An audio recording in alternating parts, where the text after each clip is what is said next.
Hello friends, this is Fictional Vortex. How are you all? So we are back with an interesting movie on what if Naruto was the son of Wild the Greek god.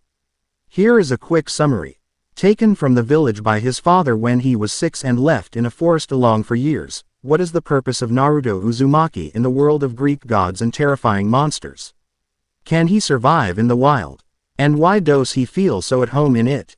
But before we start, if you want more stuff like this, then be sure to subscribe and like this video. And if possible share this video with your friends.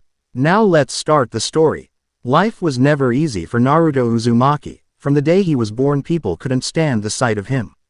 Some would glare as he passed. Some would pull their children away and tell them not to go near him, and some even resorted to violence if they had too much to drink. It wasn't the way looked, at least not completely, because he was a little odd. The 6-year-old had an almost wild look to him with his unruly blonde hair, fang-like teeth and slited sky-blue eyes. He even had sharp, claw-like nails on the end of his fingers, and on each of his cheeks were 3 whisker-like birthmarks. His clothes were little more than rags, a brown shirt that had once been gray and black shorts. No, the main reason people hated him was that he reminded them of what happened on the day of his birth. The day Naruto was born, the village was hit with a terrible earthquake that destroyed almost half the village and killed many people. Because of that, and the way he looked, Naruto was seen as a bad omen, the more superstitious villagers blaming him for the disaster, along with pretty much everything else that went wrong in the village since. No matter where he went, the blonde child could always feel the eyes of the villagers glaring at him, their hate seeming to crawl under his skin and cling to him every second of every day. No matter where he was, no matter what he did, Naruto could never escape those eyes. These were the thoughts running through his head as he limped towards the alleyway he slept in. His right eye bruised and a small cut on his left leg after a man decided that he needed to be taught a lesson, his bare feet dragging slightly on the hard ground. The sky was dark, with the exception of the stars. The moon not appearing tonight. For a while he just lay in the pile of rags he had used to make a bed for himself, using a few to bind his leg to stop the bleeding. It was a cold night. Nothing he did seeming to warm his small body as he curled into a ball and shook. When he first heard it, Naruto thought it was his imagination. The wind was strong and howling through his alley, sapping even more of the warmth from his bones. But when he heard it again, the whiskered blonde lifted his head, eyes scanning the area to make sure no one was around. Come. A single word, little more than a whisper carried on the wind, but he heard it almost as if it was shouted in his ear. Come. This time there was a pulling sensation in his chest, almost as if something was compelling him to follow the wind as it rushed by him, pulling at his clothes. Slowly getting to his feet, his legs still hurting, Naruto did as the wind said, letting it tell him W. Here it wanted him to go by the way it hit his body.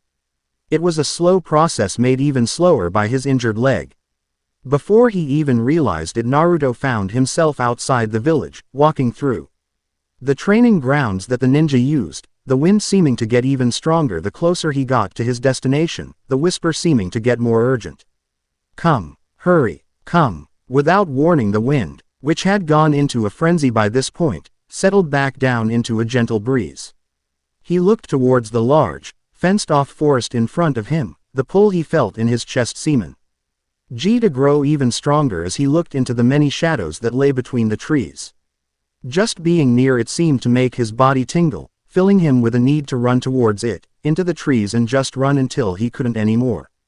Come. Not needing to be told again, Naruto ran to the fence, the pain in his leg forgotten, and with skill that didn't seem natural climbed it in seconds, using both his hands and feet, before jumping to the other side and running off into the trees. The tingling sensation he had before growing stronger and stronger the deeper he went, his body full of energy. His mind clearer than it had ever been in his short life. He didn't notice that his leg and eye were healed, or even when he started running on all fours like an animal, moving through trees in a way no human should be able to, nor did he care when he did, it just felt so right. Deeper and deeper he ran, at one point giving a jump that should be impossible for a child not training to be a ninja. And started jumping through the trees, switching between running and jumping. the only thing on his mind being to find the voice that carried on the wind. The closer he got, the more energy he felt flowing through his veins, getting to the point that he felt his body might exploded. His ears were filled with the sound of music, though he didn't know what the instrument that was being played was. And the sound only seemed to fill him with even more energy. Then he stopped running, the frantic energy running around inside of him settling into a calm, steady flow. Naruto jumped from a tree and landed at the edge of a large clearing, with a large stump in the center, and all around him the blonde could see wild animal gathering. He saw tigers, deer, wolves, hawks, eagles, rabbits and every other animal imaginable. They seemed to think nothing of the others in the clearing, all starting at the stump in the center with dazed, unblinking eyes. That was when his eyes took in the man sat on the stump. Though man might not be the right word for him. He had long blonde hair that seemed to resemble a lion's mane, with long curling ram horns sticking out of either side of his head. From the waist down he was covered in golden fur that looked so soft Naruto needed to make a conscious effort not to reach out and touch it, and instead of feet were a pair of goat hooves. The man's face, like the rest of him, had a wild, ageless appearance, with a long blonde beard that melded into the rest of his hair. His sharp teeth were clearly in view as he smiled towards the small blonde around a strange instrument, the source of the music.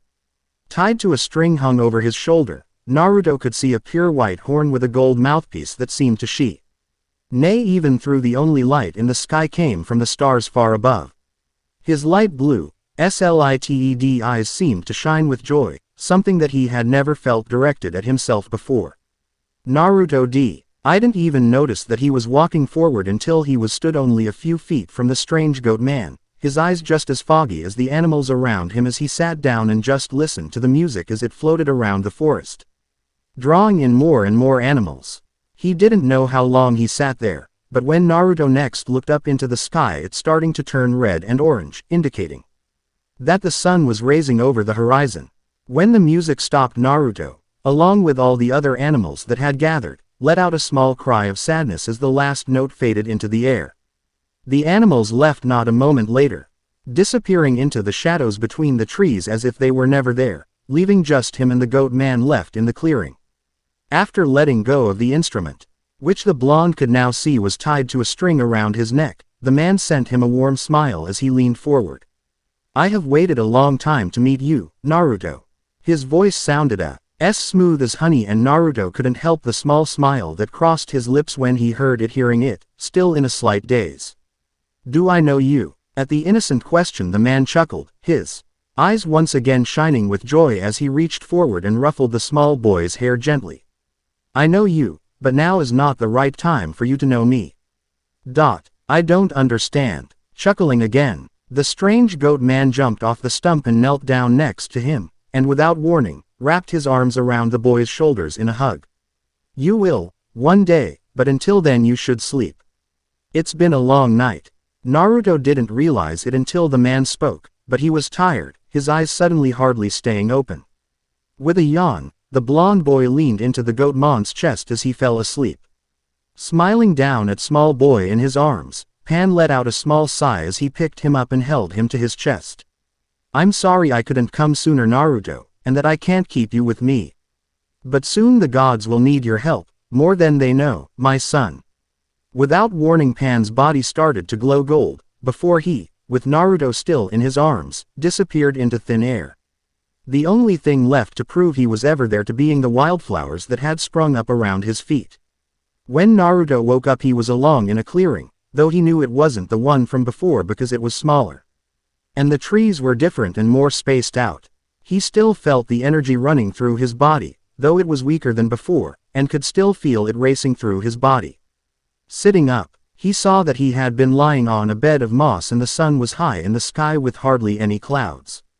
Standing up to stretch the kinks out of his muscles, Naruto took in several deep breaths, savoring the early morning air, before walking in the direction of a small stream he could hear in the distance, but stopped when he felt his foot hit something on the ground. On the floor at his feet Naruto saw a bow, with quiver full of arrows, along with a small hunting knife, the same type of instrument he had seen the strange goat man playing the night before in a hooded fur cloak. The bow was made from a dark brown, almost black wood and was polished to perfection, yet didn't reflect any of the light that hit it, while the quiver seemed to be made of some of animal hide that he didn't recognize that had light brown fur covering it. When he pulled out one of the arrows he noticed that the shaft was made from the same wood as the bow with dark brown feathers at the end. With a small but sharp arrowhead. Some were made from a strange brown metal, while others just seemed to be normal iron. The knife was small, with strange bronze veins running through the metal and looked to be more for skinning than killing, with a leather handle that was a little big for his hand. Turning to the cloak, Naruto took a moment to feel the soft brown fur that I was made from before putting it on.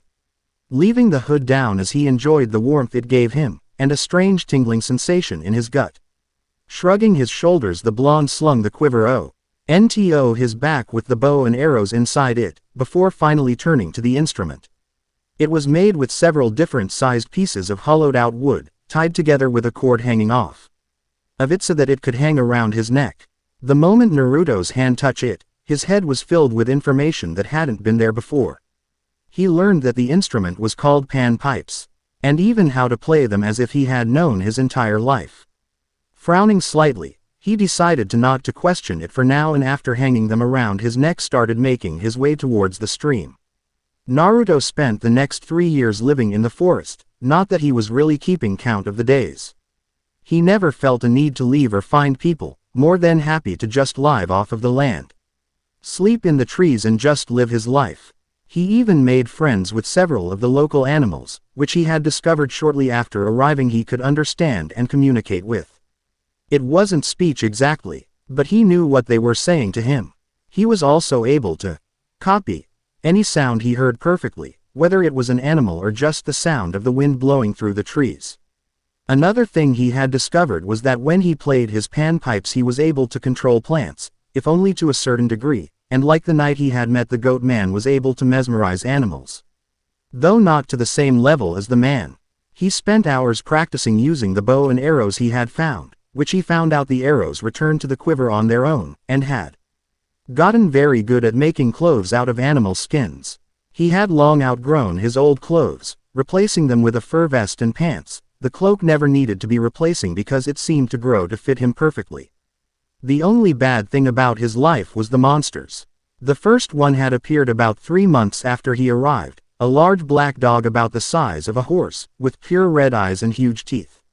When he had first seen it, Naruto had almost died because he had frozen in place from shock and fear. The dog had charged straight at him and he was only just able to roll out of the way at the last second before climbing a tree to escape it. It took several arrows before he realized that the only ones that could hurt it were the ones made from the strange bronze metal. And he had almost fallen out of the tree when it had burst into golden dust, leaving nothing but a fang behind.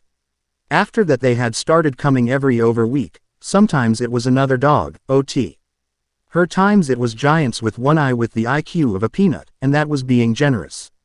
Once he had even seen a strange giant lizard with 9 heads, that one he had hidden away from until it left. Something telling him not to fight it. So many different monsters came looking for him that he had stopped counting, just killed what he could, hid from what he couldn't, and collected what was left behind. It got to the point that he needed to make a bag just to hold all of the trophies that he had collected over the last 3 years. The only thing he hadn't seen for the last 3 years were people. The strange girls that he would sometimes see running through the trees, not counting because they seemed to actually live inside them. They never spoke to him or got close, almost as if they were afraid of him. But he had seen them watching him at times, especially when he used his panpipes to help a tree or plant grow, with the same dazed expression on their faces as the animal. Which was why he was so surprised when 3 kids came running through his clearing, tired and scared, their eyes seeming to dart around to take everything in. One of them seemed to be around his age. A skinny blonde boy with elfish features and blue eyes, a girl that looked a little older with short black hair, electric blue eyes, and what Naruto remembered was called a goth look. The last of the group was a small girl several years younger than the other 2, with blonde hair falling to the middle of her back and gray eyes. From his perch in a tree above them, Naruto could see that they were in bad shape. The oldest girl seemed to have a deep cut on her left arm that was bleeding and they all looked ready to drop. Then he heard the sound of something running through the forest, something that didn't belong. He wasn't surprised when 4 of the black dog monsters came crashing into the clearing, eyes locked on the 3 children and drool dripping from their fanged mouths. He could hear the blonde girl whimpering quietly as the dogs moved towards them, not in any rush now that they had caught up to their prey. He saw the older girl with the injury standing in front of her friends, acting as a human shield between them and the beasts, a sword in her hand made from the same metal as his special arrows as the boy stayed with the younger girl with his own sword to protect her. Without warning, one of the dogs pounced, heading straight for the black-haired girl, its mouth open in preparation to take her arm off, only for it to burst into golden dust just before it reached her. For a moment both the kids and the remaining dogs seemed to be in shock at what had happened. Then Talia saw the single arrow sticking out of the ground where the hellhound had been. Before she had time to think about where it came from, 3 more arrows shot out of nowhere and hit the other hellhounds, killing them instantly. She turned to check that both Luke and Annabeth were okay, never getting out of her ready stance in case whatever killed the hellhounds attacked them next. Luke looked just as confused as she did. The son of Hermes was looking around the clearing like her, trying to find who or what had saved them. Then she looked at Annabeth. The young blonde girl was staring into a tree to their right, her eyes wide and mouth open. Quickly turning towards what she was looking at, Talia felt her own eyes widen at what she was seeing. Crouching on a branch in a tree on the edge of the clearing they had stumbled into was a boy, wearing a fur cloak with a hood pulled up to cover his hair, bright blue eyes and 3 lines on each cheek. He looked to be around her and Luke's age, and had a wild look about him. Then she saw the bow in his hand and the knife strapped to his ankle. It seemed that everything about the boy screamed, dangerous. Slowly lowering her swords, motioning Luke to do the same now that he had seen the boy as well, Talia waited for him to speak. For a moment nothing happened, blue eyes locked on blue eyes. Then without warning the boy dropped off the branch, grabbed it with his free hand, hung in the air for a moment, before dropping silently to the ground in a crouch. They all stiffened slightly when they saw him reaching a hand behind his back, but relaxed when he pulled out a small fur pouch and a waterskin. Before he walked over to Talia and forced her to sit on the ground by pushing down on her shoulder. For a moment she resisted, but after another quick staring contest put her sword away and sat down. Though Luke stood guard in case he tried anything. The moment she sat on the ground the hooded boy grabbed her left sleeve and ripped it off. "Hey, what the hell?" Seeming to ignore her complaint, Naruto took a moment to examine the wound, opening the small pouch and pouring some cut-up leaves into his hand. When he was happy with the amount, the blonde tipped the herbs into his mouth, followed by a mouthful of water, and spent about a minute chewing it into a thick, green paste. When that was done he spat it back into his hand and, before she had time to protest, put his hand over the cut and rubbed it in. The moment the paste touched the open wound Talia let a small scream at the stinging sensation, making both Luke and Annabeth stiffen, but it only lasted for a moment before it went numb and the bleeding stopped. After waiting a moment to make sure it was working, Naruto started bandaging the cut with some more fur he had cut just for such a purpose. When he was done, Talia could only stare with confused eyes as he pushed the pouch and waterskin into her hands, not entirely sure what was going on, but after a moment her voice came back. "Thanks, I'm Talia, this is Luke and Annabeth. What's your name?" Without showing any sign that he had heard her, Naruto turned away and walked over to the golden piles of dust, picking up the teeth left over from the hellhounds, and putting them into another pouch he had pulled out from under his cloak. When he had done that, the hooded boy pulled his hood down, showing the 3 his bright blonde hair that trailed down to his shoulders. They waited several minutes, but the strange blonde still didn't even look in their direction, so, waiting while her friends sat on the ground next to her, Talia rubbed her shoulder absent-mindedly before looking back to the blonde boy. "We were switching between our bases when the hellhounds caught our scent. They've been chasing us for about 5 hours. Still no answer. How long have you been here?" It was like he couldn't hear anything they said, not meeting their eyes as he started to pile up wood in preparation for a fire, before Naruto took out 2 stones and rubbed them together to get a spark. They fell into silence after that, realizing that he might not actually be able to understand anything they said, Talia and Luke keeping an eye on the boy who they were positive was a demigod like them, though they weren't sure who his godly parent might be. They watched as he started the small fire with dry wood so that there wasn't any smoke. Before looking at Annabeth and frowning slightly, they had been so deep in thought neither had even noticed the sun setting, or that the wind had picked up. Poor Annabeth was shaking like a leaf, her torn clothes affording her little in the way of warmth. They moved closer to the fire, sitting as close to each other as they could to share their body heat, the small blonde girl between her two older friends. The frown still in place, Naruto got up and walked to the edge of the clearing and without slowing climbed one of the trees, his fingers and toes gripping the spaces between the bark easily. They lost sight of him for a moment as he disappeared into the branches, before something fell to the ground with a thump, followed by another. They were followed a moment later by Naruto. When he returned to the fire, the blonde tossed one of the bundles towards the three kids, which turned out to be a thick blanket made out of fur big enough for the three of them to fit under with ease. Before he sat back down on the other side, after covering themselves with the blanket, they watched as Naruto unwrapped the other bundle he had thrown down from the tree, revealing a pile of sliced meat. After taking several pieces for himself, the blonde threw the rest over the fire towards the three demigods, along with 3 sticks with the bark stripped and the ends sharpened. Luke was about to thank him when the words froze in his throat, eyes widening as he watched the boy pick up a piece of uncooked meat and eat it, giving them their first glimpse of his sharp, fang-like teeth. Sending a worried look to Talia, who was sending him one of her own, they both started to stick their meat on the sticks and cook them over the fire, Luke holding Annabeth's and his own. As they waited for the meat to cook, Talia decided to break the silence by asking their blonde host another question, even though she knew it was unlikely he would answer her. "Why don't you cook your meat?" Still ignoring them, Naruto wiped a bit of blood from his mouth with his thumb before looking at the black-haired girl over the fire, his face all but devoid of expression. Frowning slightly when he still didn't speak, Talia decided to just ask the biggest question on her mind, if for no other reason than to get it out. "So, who's your parent?" "Still nothing. Why aren't you talking to us? Are you just so stupid you can't even talk?" It was the first time since he met them that Annabeth had spoken, and she was glaring at him as if he had done something wrong. All Naruto did was glance in her direction for a moment, before turning back to his meat. After a while the whiskered boy shrugged his shoulders and, using another of his water schemes to put out the fire, walked over to one of the trees at the edge of the clearing and climbed into it to sleep for the night. The 3 young demigods had spent a week in the clearing with Naruto so far, though he didn't say a word to them and didn't seem to care that they were there. It was nice, not have to be constantly moving around to avoid monster attacks and just taking some time to rest. Talia's arm had healed after the second day. The herbs their new blonde friend had given her seemed to work perfectly and it didn't even leave a scar. Then again, friend might not be the right word. The blonde really didn't seem to care about anything, except maybe the forest.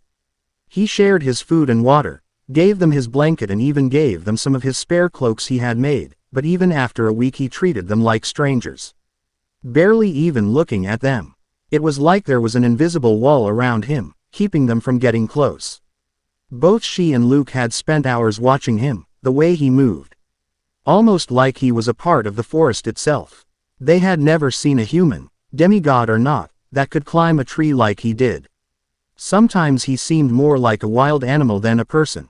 They hadn't even seen him sleep in the last few days, he always waited until they dozed off and woke up the next day before them. They still had no idea who his godly parent could be, not that they had met many. Annabeth seemed to hate him with everything she had, having given him the nickname, Barbarian, after their first night and refused to go anywhere near him, saying that she didn't want his stupidity to pass on to her. Both the older demigods had tried to reason with her, but the fact was she was still young and didn't see things the way they did. The fact was he had been living wild on his own for who knew how long, which meant he was smart enough to survive both the elements and any monsters that came looking for him. At the moment the three were watching the whiskered blonde cutting up a doe he had dragged into the clearing only a few minutes before, its eyes empty and a wound in its chest from where an arrow had pierced its heart. He used the small knife that they had seen tied to his ankle with practiced ease, expertly skinning it before cutting up the edible meat and putting what couldn't be used into a pile on his right. In a matter of minutes he had finished his work. But what he did next confused them as, pulling 3 bags made out of fur from under his cloak, the blonde spilt the meat between the 3, then tossed them a bag with a full waterskin tied to it. Go. It was the first word he had spoken to them since they met him, and for reasons she couldn't understand the daughter of Zeus got a cold feeling down her spine. His voice was quiet and brittle, as if he hadn't used it for so long his mouth had forgotten how to form words, struggling to even get the one out. After getting over their shock at the fact he could actually speak, the 3 demigods quickly started to pack when the sound of a tree falling in the distance reached her ears. In that one sound she understood what was happening. Monsters were coming. And from the sound of it, big ones. They had just finished packing when the daughter of Zeus turned back to the blonde and, stopping suddenly when she saw that instead of packing he was lashing his knife, which she now realized had celestial bronze melted into it, to the end of a branch to use as a makeshift spear. What are you doing? We have to go, they'll be here soon. Not coming. His words got the attention of Luke and Annabeth, who were now a few feet in front of Talia and had stopped to stare at the wild boy as if he was insane. Naruto didn't even look up from tying his knife to look at them. Go. Running up and grabbing him by the shoulders, shaking him slightly as she did, Talia got right in his face and glared at him, blue eyes meeting blue eyes. I'm not going to leave you here to get yourself killed. Pushing her away from him, causing her to trip and fall on the ground, Naruto glared down at the older girl for a moment before quickly glancing back up at her 2 friends, who were sending both of their worried looks. In that one moment, Talia understood what he was saying, even if he didn't do it with words. He was telling her to take the others and run, to leave him behind while he brought them time that she had no doubt would cost him his life. Run. Without waiting for a reply, Naruto ran off in the direction of the crashing sounds, which were getting closer and closer by the second, leaving the 3 demigods alone in the clearing without looking back as they watched him run towards almost certain death. Talia, with a sad but grateful expression on her face, Luke with a terrified look and tears in his eyes, and most surprisingly Annabeth, crying her eyes out and screaming for the barbarian to come back as the 2 older demigods held her back from running after him. The surprise that crossed the one eyes faces when Naruto threw his spear at one of them, turning him to dust, before running between them and grabbing the spear before running in the opposite direction, would have been funny if he had time to savor it. He could hear their angry roars as they chased after him, the large feet leaving dents in the soft soil as they ran. The first part of his plan was working, get them away from the others. Now he just needed to stay ahead of them until he could implement the second part. Unfortunately for Naruto, the one-eyed, 10-foot-tall giants chasing him had different plans. When the first boulder came towards him, the blonde was able to dodge it by swinging off of a tree and changing direction at the last moment, the large projectile sailing harmlessly past him before knocking over a tree, but after that it got harder. The 4 one-eyes kept throwing boulders, trees and anything else they could get their hands on at him, forcing Naruto to dodge and change direction to avoid getting hit. The problem with that was that it was making it harder and harder for him to keep going in the direction he wanted to go. It got to the point that Naruto knew he would need to stop and face them, the 4 giants having already closed the distance between them even with his speed and acrobatics. So landing in a small clearing about 200 feet away from where he was heading, the blonde turned around and thrust his spear into the chest of the one eye that was about to slam its fist into him. Before the dust had even settled on the ground, he was forced to jump back as another fist came charging towards him, before rolling to his right to avoid the large foe that tried to stomp him into the ground. When he got back to his feet, Naruto turned to face the 3 remaining monsters, their eyes glaring at him with both hunger and hate.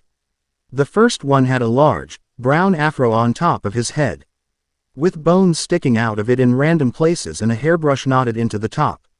He had 2 tusk-like teeth jutting out of his mouth from his bottom lip, a small beard on the bottom of his face.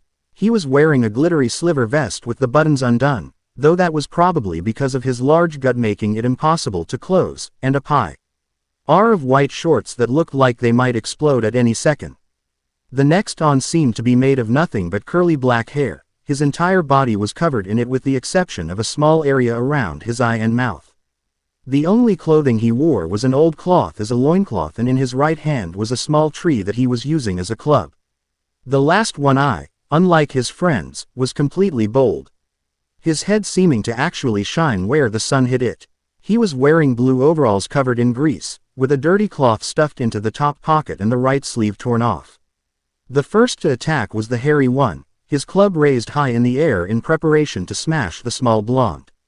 Waiting until the last second, Naruto jumped onto the club, stabbing the one-eye in the arm as he used it as a springboard, before doing a somersault over its head and stabbing it behind the left knee when he landed behind him. That was how it worked. Nature, if a predator couldn't outright kill its prey, they would go for the legs first, then wear it down for the kill. But before he had the chance to finish it off, Naruto was sent flying across the clearing by the one-eye with the afro from a backhand, hitting a large boulder before falling to the ground with a pained grunt.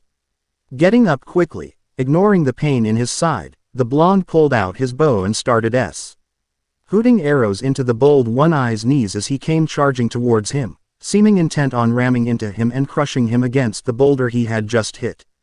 It slowed the giant down enough for him to roll to the left, resulting in the one-eye running head first into the with a loud creak, splitting it in two from the force. While the bold one-eye was dazed, Naruto quickly returned his bow to the quiver on his back, grabbed his spear and thrust it into the one-eye's side, turning it into dust before running out of the clearing. He could hear the two remaining one-eyes following behind him, pushing threes out of their way as they got closer and closer as their large strides countered his speed. Reaching his destination, Naruto had just enough time to smile before rolling to his right to dodge another boulder thrown at him before it went flying over the edge of the cliff he was stood in front of, his back pressed to a tree out of their line of sight.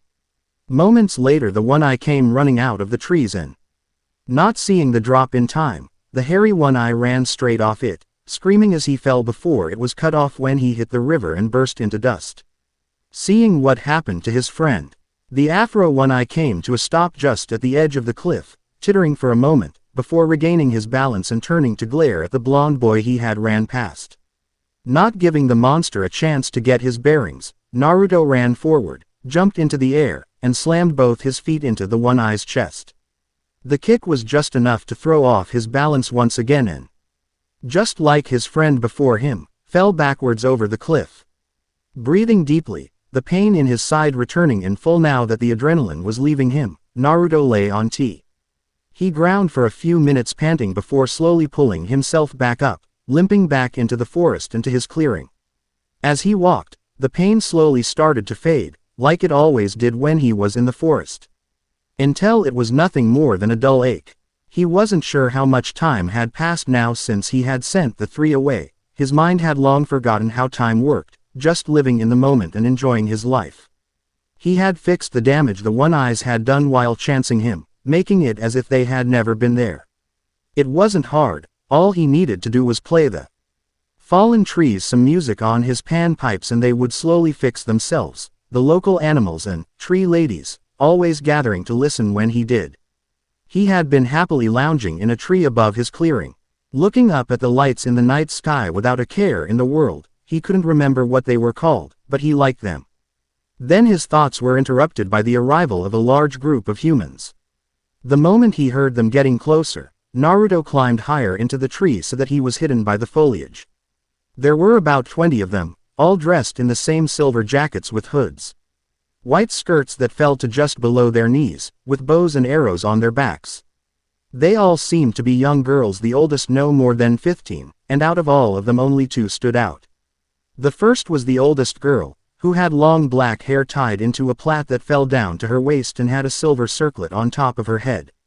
Her skin had a light tan and her face seemed to be constantly set in a frown as she watched the other girls set up camp.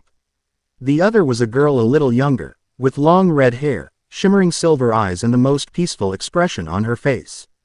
Naruto didn't know what it was about her that made her stand out. It was like she had an aura around her that he couldn't stop looking at.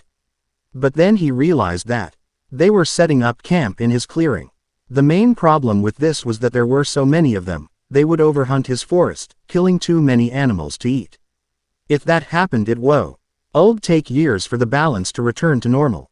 He couldn't let that happen. Frowning slightly at the large group, the blonde took a moment to think before taking in a deep breath, then let it out in the sound of the roar he had copied from the strange dog's monsters that he had killed, making sure to throw his voice so they didn't know he was there. The plan was to scare them off without being seen, and the moment the sound left his lips the group of girls froze, quickly pulling out their bows and aiming an arrow into the surrounding darkness between the trees, none seeming to bother looking up. Waiting a moment, the next sound he made was from a large lizard he had once seen, but chose not to fight, that had several heads, letting out a hissing sound in a way that it sounded like more than one. Naruto crouched lower into the tree when he saw the widening of several of the girls' eyes, happy that his plan seemed to be working. Down in the clearing, several of the less experienced hunters were starting to panic as the sound of several different monsters echoed around them in the darkness. Artemis could only frown in slight confusion as she listened to the different calls. Something not sitting right in her stomach. She had brought her hunters here because this forest hardly ever saw monster, the fact that it was in such good condition proving that to be true. Even now she couldn't actually feel any within 300 miles of their position. The plan was to come here and train up her 3 newest hunters, the large amount of wildlife in the area making it the perfect place to practice hunting. It didn't make any sense. She knew for a fact that there were no monsters in the area, but all around her she could clearly hear them. Finally having enough, he goddess of the hunt closed her eyes and listened to the sounds around her, her bow at the ready. It took several minutes for her to realize what was wrong. The calls of the monster were perfect.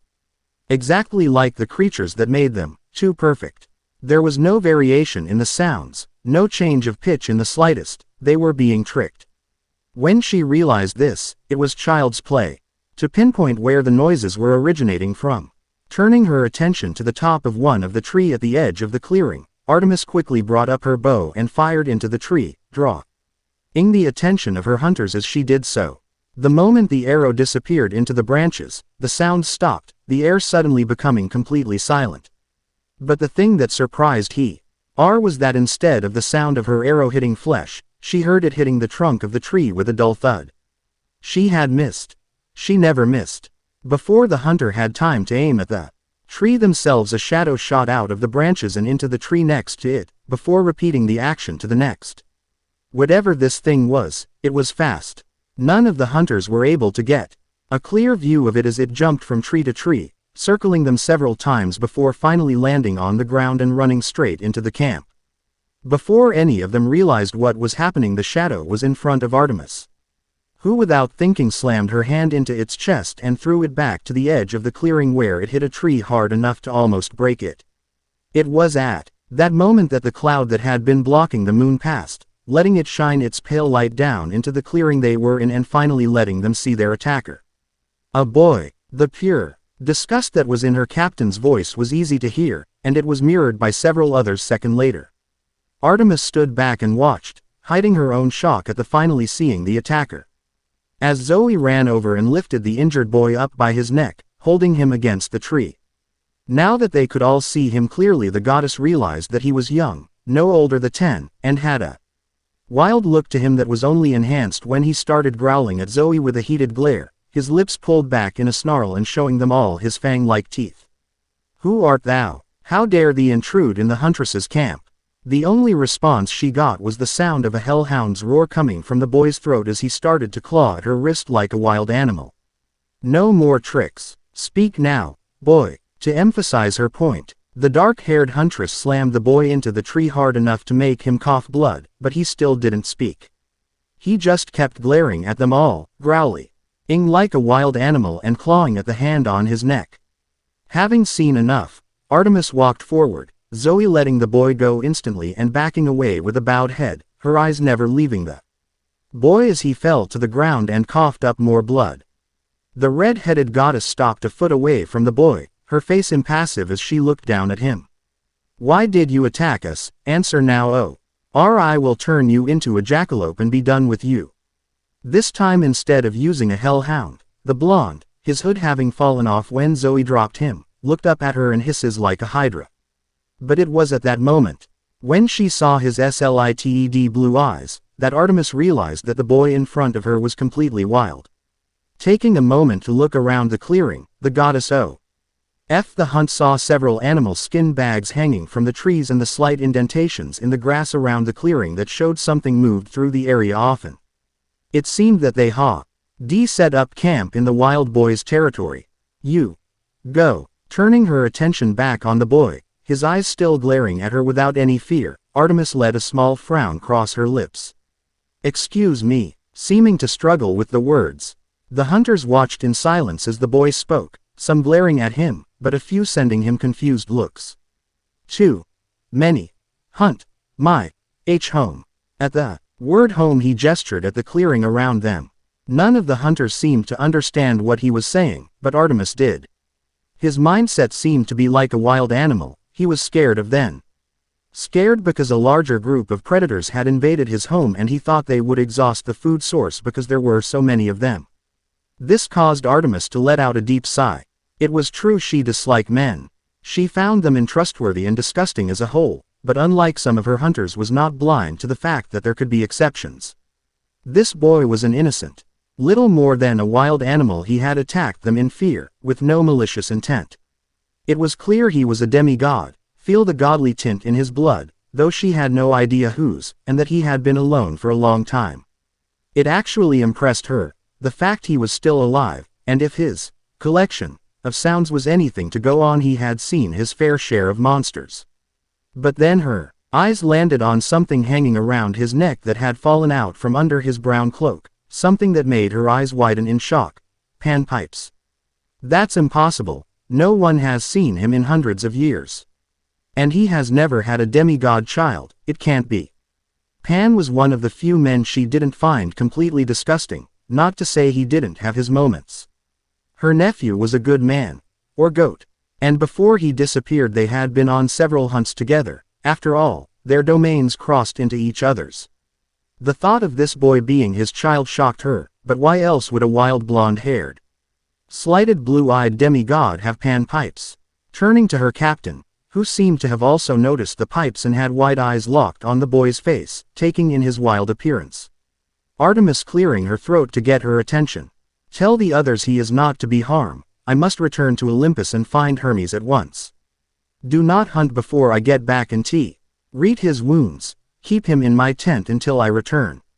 Though she didn't look too happy about it, Zoe nodded her head in understanding before turning away when her mistress ran out of the clearing and disappeared in a flash of light.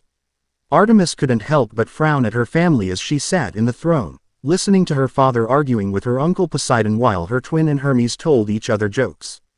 What had been a quick visit to tell her brother Hermes that she might have a lead on his son Pan, had somehow turned into a full-blown meeting, though she wasn't sure how long it would last when she finally got to give her news. The fact was that her father, along with several of the other Olympians, didn't really care about the affairs of minor gods. Their arrogance knew no bounds and their head should have been the size of cities, just more proof that most men weren't worth her time. That's not to say a few of the women didn't feel the same way, but still. When everyone had quieted down, Zeus turned to his daughter with a small frown, and without a word motioned for her to speak. My hunters and I have found something interesting. Shortly after setting up camp in a clearing we were attacked. At first it seemed several monsters were closing in on us from every direction, but it turned out to all be coming from one thing, a boy demigod with blonde hair and blue eyes that had gone wild. Let me guess, you turned him into a jackalope. Ignoring Apollo's comment, though she did send him a heated glare, Artemis continued as if she hadn't been interrupted. She also didn't miss the way several members of her family sent a regretful look towards Hermes, who they guessed was the boy's father based on the general description. Do not misunderstand. When I say wild I mean he is almost completely unable to speak, though it seems he is able to copy the sound of others. Even his appearance is wild. It seems that he was attempting to scare us all. Why, as we had set up camp in his home and he feared we would exhaust his food source.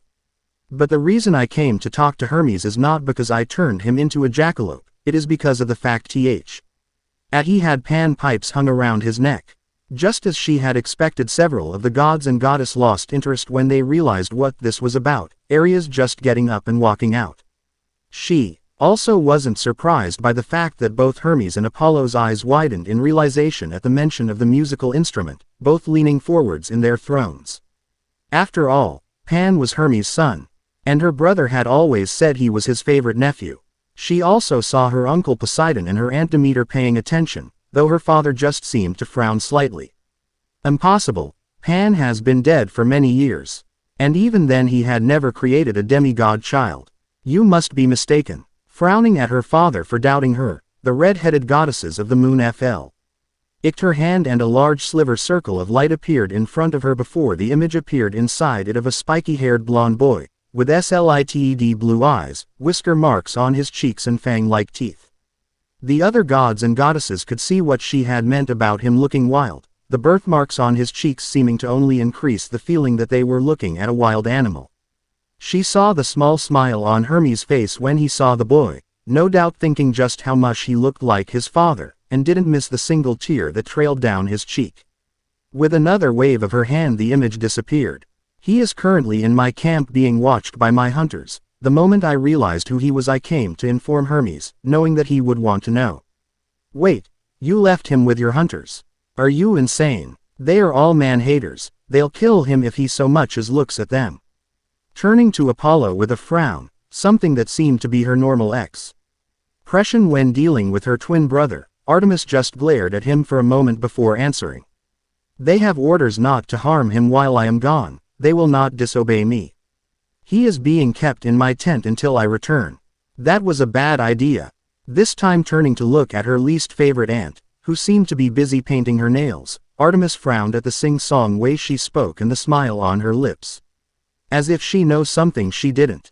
Why is that? Finally looking up from her nails, the goddesses of love sent her an innocent smile that didn't fool her for a second, before giggling. You said it yourself. The boy is wild. If he can barely talk it means he probably hasn't seen many people in a long time, if not ever, so he wouldn't even know what a tent is. Edu 5 drachma he panics and tries to run the moment your girls try and drag him into it. Artemis didn't know what shocked her more, the fact that she didn't consider that, or that it was Aphrodite that pointed it out to her. Quickly getting to her feet, followed by Apollo and Hermes, the goddesses of the moon sent a respectful nod to her father and disappeared in a flash of light. With the hunters, right after Artemis left. After she was sure that her lady had left, Zoe turned to the rest of the hunter and told them their orders. Most weren't happy about it, but they would do as told. Looking down at the blonde demigod on the ground at her feet, his blue eyes never wavering from her own, the captain of the hunters glared at him. After several minuets passed she had had enough. His blank expression in the face of her glare getting on her nerves, so Zoe grabbed him by the arm and pulled him to his feet before dragging him towards Lady Artemis's tent. However, the moment the blonde seemed to realize where she was taking him he stopped, the sudden resistance almost causing the dark-haired girl to fall over, before she turned to glare at him again. Thou art to wait in Lady Artemis's tent until her return, now come. Pulling on his arm to try and make him follow her, the other hunters watching them, Zoe found it all but impossible to get him to move even an inch towards the tent. She was about to ask the other hunters to help her, when without warning the wrist in her grasp was gone and, with speed that didn't seem possible, the whiskered blonde boy was running to the edge of the clearing. His injuries seeming to have disappeared the moment he hit the tree line. Cursing inside her head for letting him escape, Zoe looked to the hunters and nodded in the running boy's direction. We must retrieve him. Our Lady ordered for him to be kept in her tent until her return. Remember not to harm him. Go. Quickly doing as they were told, the group of 20 huntresses ran in the direction they saw the boy running, before splitting into 4 groups of 5 and spreading out when they lost his trail. Naruto watched from the trees as the girls split into 4 group before silently jumping to another and following one. They didn't even notice him when he jumped down and landed behind them, keeping low to the ground and walking on all 4s. They had done exactly what he had wanted them to do. Like most predators that hunt in packs they had split into smaller search parties when they lost his trail that, while still strong, were easier to deal with than the group as a whole.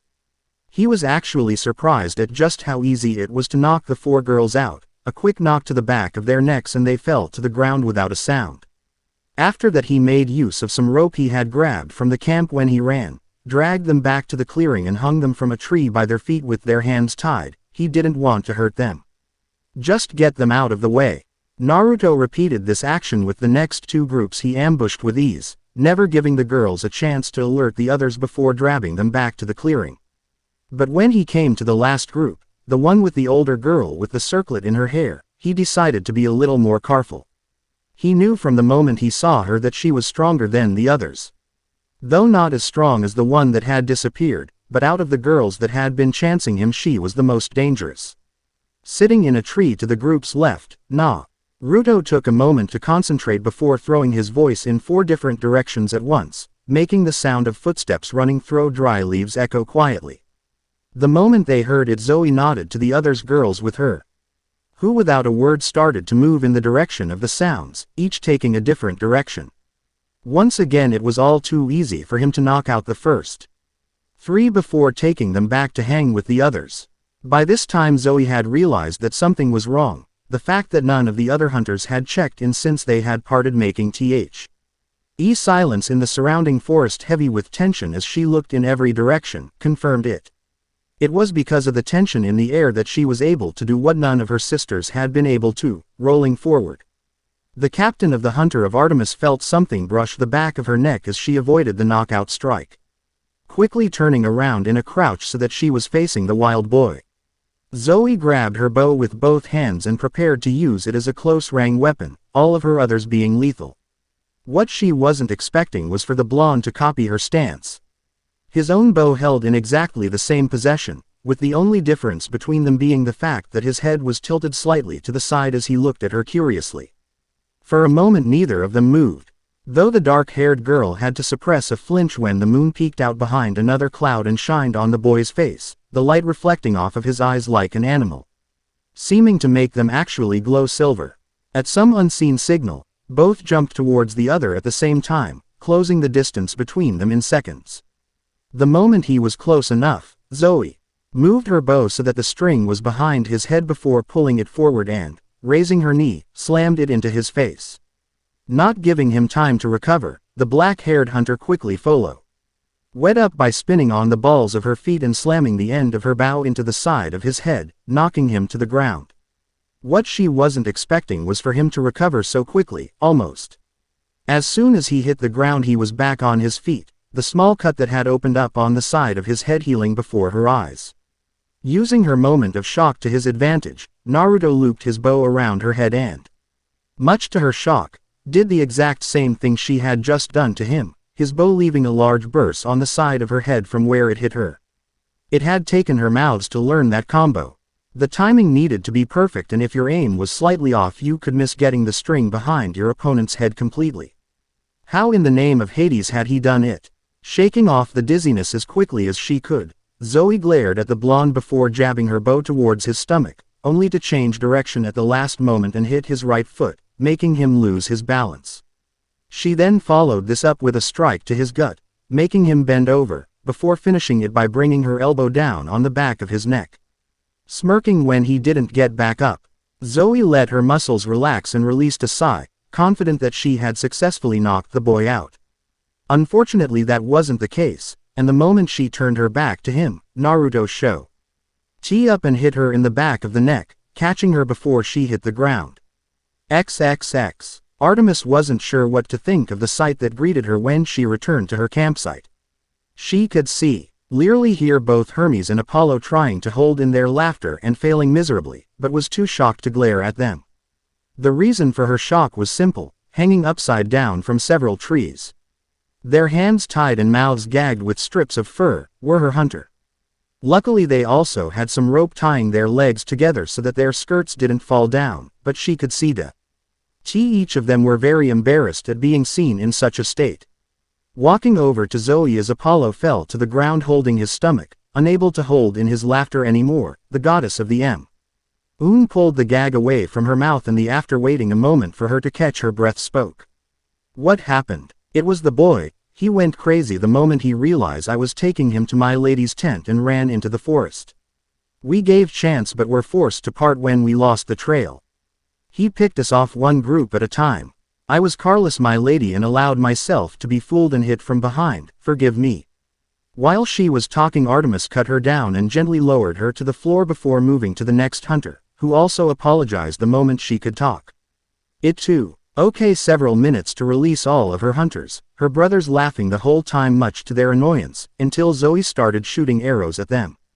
Closing her eyes for a moment to help her focus, Artemis turned to a tree on her left and saw the blonde boy, crouching on a branch, staring at them.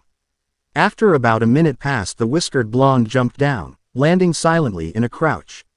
Despite the dry leaves on the ground around him, before moving towards her and the two new gods with a curious expression on his face. Looking down at him with her own blank expression, Artemis sighed. NLY realized something she had forgot to ask him before she left, something important. "What is your name?" The only response she got was a tilt of the head, the boy not seeming to understand the question. Taking his silence as an insult, knowing that he could at least talk a little, Zoe's glare intensified, stepping forward and drawing his full attention to her. "Your name, boy, what do people call you?" Thinking back, Naruto tried to remember what people used to call him. Before he came here, at least, it had been so long since he had needed a name. Several things that he thought might be it came to mind. So using his ability to copy sounds, the blonde decided to go through them all to see if any were his name. Demon. Frowning slightly at the fact that the voice that answered wasn't his, but sounded more like the voice of a middle-aged man, Zoe was about to order him to stop playing but was stopped when he spoke again, this time in the voice of a woman. Monster. Now the three Olympians were getting worried, not sure why the wild boy was doing this and not liking it.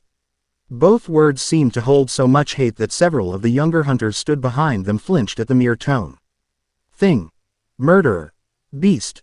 Barbarian. It. Now they were really worried. None of these voices were his own and sounded like older men and women, with he exaction of one that sounded like a young girl's. The voices didn't look right coming out of the young blonde's mouth, and the actually words themselves didn't help at all. Creature. Bastard. Asshole. Abomination. Filth. Street rat. Die. Artemis could only stare at the boy in slight shock, if what she thought was true and he was just copying words he had heard the same way he did the monster sounds from before, then why was he using them now, and more importantly why would he know them in the first place? Boy, it was that last one, the sound of her own captain's voice being thrown back at them, which made her realize what he was doing. Zoe had asked him what people called him, and he was telling them. For a moment the impassive look she was sending him turned into a sad one. Even if he was a boy, the thought of the blonde, who was still young now and had been in this forest for who knew how long on his own, would think that the harsh words were his name. Just how old had he been when hearing those words? By his appearance it was obvious that he would stand out for normal human, the mist not normally having a strong effect on the appearance of demigods. And from the voices he had been using she could only assume they had not taken kindly to him. Was that why he was alone in this forest, to escape their persecution? Naruto. The sound of the last voice brought her out of her musings, her eyes focusing back on the blonde boy. That last one had been the only one that didn't sound like a curse or insult, if anything it held deep affection, sounding almost musical. She also knew that voice, all three of them did, though they hadn't heard it for a long time. If there was any doubt about who the boy's godly parent was before, it was blown away the moment he spoke using Pan's voice. Moving so that he was on one knee in front of the blonde, tears in his eyes at hearing his son's voice after so long, Hermes gave him a small smile. Naruto. When he said the word the blonde stopped using the voices, to all the other hunters' relief, and looked at him with a curious expression, seeming to think it over several times in his head. Naruto. This time it was said in his own voice. 4 years later, as he made his way through the trees towards his destination, Naruto couldn't help but think back to a very thing that had happened after he met the hunters. He didn't know why Lady Artemis had done it, but after she had returned from her meeting on Olympus with the other gods she had decided to keep him as a pet. At least that was what some of the older, more hateful hunters had told him. But to be honest, he didn't care even if that was true. Artemis had taken him in, trained him, taught him how to speak and use his powers, and explained to him about the gods and goddess. He owed her so much he doubted he would ever be able to repay her for her kindness. It hadn't been easy. After all, he as basically the only boy traveling with a group of man-hating immortal teenage girls, but over the years some had come to accept him at least in some way. Even the older, bitterer hunters had become largely indifferent to him and had simply ignored him for the most part. That was why he had been surprised at all of their reactions when Lady Artemis had told them she was sending him away. None had been expecting it. She had just walked up to him after returning from a meeting on Olympus with the other gods and goddess, and told him he would be leaving the next morning for a place called Camp Halfblood. Apparently something was wrong with the barrier they used to keep monsters out and they were in desperate need of help, so the goddess of the moon had volunteered him. Naruto too, okayed it in his stride and without a word had started packing, not seeing the sad look on the red-headed goddess's face sent at him the moment he turned his back. It was an order from Lady Artemis, which was all he needed to know. But the next day, when he was preparing to leave, the blonde 15-year-old was shocked to see all of the hunters waiting to see him off, several giving him a hug or pat on the back in farewell.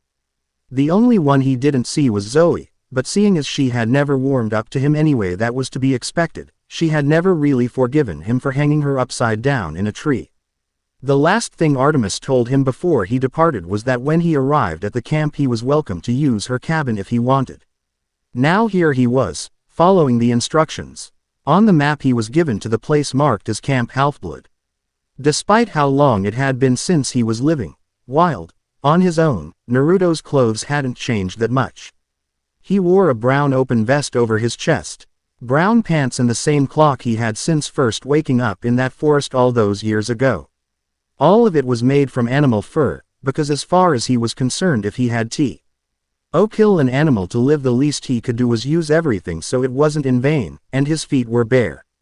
The only real difference was the silver bow and arrow symbol that was added to the right shoulder of his cloak, showing his connection to Artemis and the hunt. Slung over his shoulder next to his quiver was a bag made out of fur, but it wasn't just any bag. About a year ago Lady Artemis had given it to him, after making it so that it was bigger on the inside, meaning that if it could fit through the top of the bag it could fit inside it. The only downside to it was that it didn't affect how heavy it was. So the more he put in it the heavier it got. Most of his journey had been quiet, only running into the one hellhound, which was easily taken care of, but the closer he got to his destination the more Naruto understood why he was being sent to help. In the last hour he had killed 3 cyclops, 5 hellhounds and a creature that looked like a woman with snake teeth. Ales for legs that he remembered were called a Dracine.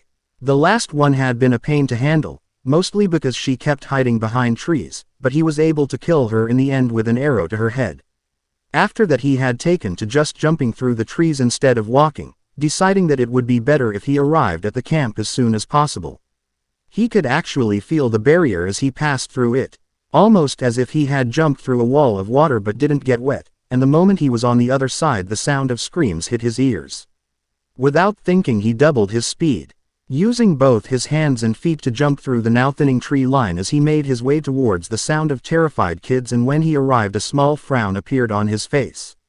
He saw a giant lion, with golden fur and sliver claws, surrounded by a group of kids in bulky armor that, after seeing one jump out of the way as it swiped at them, seemed to be of little use against the monster's claws. He took a moment to watch what was happening, taking note when he saw a spear bounce off of its coat, confirming his fears. One of the hunters had told him about the Nemean lion once, about how it was impossible to harm with weapons because its fur was indestructible and that its claws and fangs could cut through steel. The fact that it was here was all the proof that the barrier was weakening he needed.